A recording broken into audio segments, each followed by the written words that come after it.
అందరికీ నమస్కారం. నేను మీ శేషు సింగరకొండ.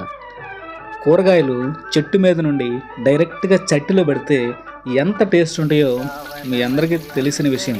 కాకపోతే మీకు తెలియని విషయాన్ని ఈరోజు ఒకటి చెప్తాను. వీడియో లాస్ట్ వరకు చూడండి, ఆటోమేటిక్గా మీకే అర్థమైపోద్ది.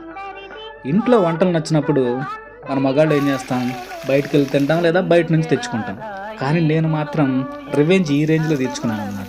మనకు తెలిసిన పద్ధతిలోనే సింపుల్గా ఈరోజు నేనేం ప్రయోగం చేశానంటే బంగాళదుంప చుక్కకూర ఫ్రై. ఇందులో పెద్ద దినుసులు ఏమీ లేదండి. ఉప్పు, కారం, పసుపు, అల్లం వెల్లుల్లి పేస్టు, ఇంకా లాస్ట్లో గరం మసాలా తగిన మోతాదులో అలా అలా చేత్తో చిలకరించేసాను అన్నమాట.